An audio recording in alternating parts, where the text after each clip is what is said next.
कहानी में मैं अपने पड़ोस की एक लड़की को चाहता था।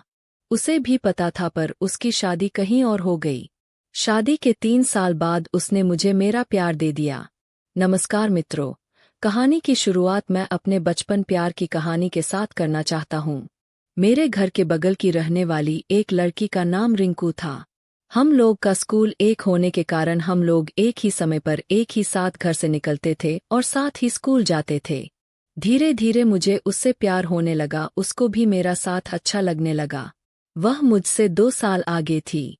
मेरे घर के बगल में होने के कारण मुझे कोई भी पढ़ाई में दिक्कत होती थी तो अपनी समस्या रिंकू से मिलकर सुलझा लेता था और वह मुझे प्यार से समझा भी देती थी। वक्त गुजरता गया और जब मैं इंटर में गया तो रिंकू की शादी तय हो गई। मुझे बहुत दुख हुआ।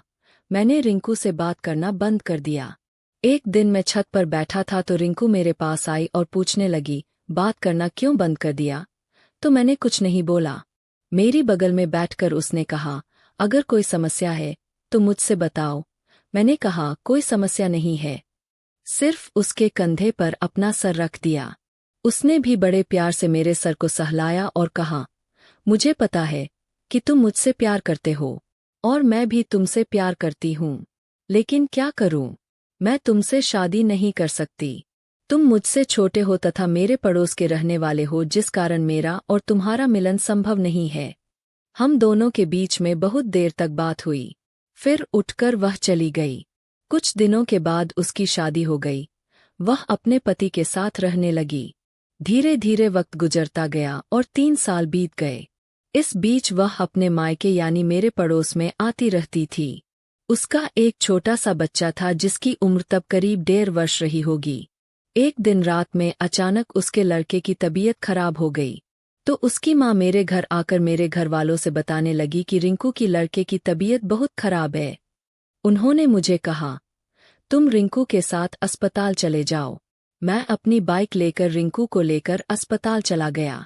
अस्पताल जाकर पता चला डॉक्टर ने रात में उसे एडमिट कर लिया। मैं और रिंकू वहीं पर रुक गए। रात ज्यादा होने के कारण रिंकू वहीं मेरी बगल में बैठी थी। मैं भी उसकी बगल में बैठे बैठे उसके कंधे पर सर रख कर सो गया। कुछ देर बाद मुझे एहसास हुआ कि मेरे सर पर कोई अपना हाथ फिरा रहा है। मैंने आंखें खोल कर देखा तो रिंकू थी। वह मुस्कुरा रही थी। तो मैंने सॉरी बोला। उसने बोला, कोई बात नहीं। फिर हम दोनों के बीच में नॉर्मल बातें होने लगी। फिर वह मेरे बारे में पूछने लगी, क्या कर रहे हो आजकल? कोई गर्लफ्रेंड बनाई या नहीं? मैंने हंसते हुए जवाब दिया, नहीं। मैं फिर उदास हो गया। उसने मुझसे पूछा, क्या तुम मुझसे अभी प्यार करते हो? मैंने बेझिझक उसकी आंखों में आंखें डालकर बोला, हाँ, मैं आज भी उतना ही प्यार तुम्हें करता हूँ जितना पहले करता था। उसकी आंखें भर आई और उसने बड़े प्यार से मेरे गालों को अपने हाथों से सहलाया और कहा, बेवकूफ हो तुम। तुमको पता है कि हम दोनों एक नहीं हो सकते। मैंने कहा, कोई बात नहीं। फिर मैंने पूछा, तुम बताओ तुम्हारा क्या चल रहा है? तो उसने एक लंबी सांस खींची और बताया कि शादी के बाद उसकी जिंदगी शुरू के 6 महीने बहुत अच्छे थे। उसके बाद जब वह गर्भवती हो गई तो धीरे धीरे उसके पति उससे दूरी बनाना चालू कर दिया। बात भी कम करते थे और अपना पूरा टाइम अपने बिजनेस में लगाने लगे। उसने आगे बताया, जब बच्चा पैदा हुआ तो उसके बाद मेरे पति हफ्ते में 1 या 2 दिन घर पर रहते थे। वह भी अपने दोस्तों के साथ पार्टी करते थे और रात को दारू पी के घर पर आते थे और मुझसे झगड़ा भी करते थे। धीरे धीरे हम दोनों का प्यार कम हो गया है। यह कहकर उसने मेरे कंधे पर अपना सर रख दिया। मैं भी उसे दिलासा देते हुए अपना हाथ उसके सर पर फिराने लगा। उसने अपना बायां हाथ मेरे दाहिने हाथ की दोनों हथेलियों को चिपका कर कसकर पकड़ लिया। मुझे बहुत अच्छा लगा। सुबह होते ही डॉक्टर ने बोला, आप बच्चे को लेकर घर जा सकते हैं। आपका बच्चा अब काफी ठीक है। उन्होंने कुछ दवाइयां दी। उसके बाद हम लोग निकल पड़े। रास्ते में रिंकू मुझसे ऐसे चिपक कर बैठी थी जैसे वह मेरी पत्नी हो। मुझे भी उसको उसका ऐसी चिपक के बैठना बहुत ही अच्छा लग रहा था। मैं सोच रहा था कि यह लम्हा कभी खत्म ही ना हो। हम दोनों घर आ गए। कुछ दिनों के बाद शाम को मैं छत पर टहल रहा था कि तभी रिंकू आई और मुझसे बात करने लगी।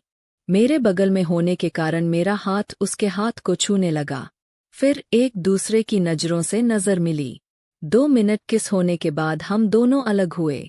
उसके बाद वह शर्मा कर अपने घर चली गई। फिर रात को करीब 11 बजे उसका मैसेज आया। मैंने भी जवाब दिया। फिर ऐसी बात होते होते रात्रि के 12 बज गए। 1 घंटे की बातचीत में मेरे दिल और दिमाग में बस शाम की किस याद आ रही थी। मैंने उससे कहा, मुझे अभी मिलना है। उसने तो पहले मना किया, फिर मेरे द्वारा कहने पर वह मान गई और कहने लगी, छत पर आओ। रात होने के कारण छत पर कोई नहीं था। मैं छत पर गया तो पहले मुझे डर लग रहा था। कुछ वक्त बाद रिंकू छत पर आई और मुझसे गले मिल गई। 2 मिनट गले मिलने के बाद हम दोनों अलग हुए तथा एक दूसरे को संभाला। मैंने गौर से देखा तो चांदनी रात में उसका चेहरा गुलाब की कली की तरह चमक रहा था। लालसा में मुझसे रहा नहीं गया और मैंने आगे बढ़कर किस कर दिए।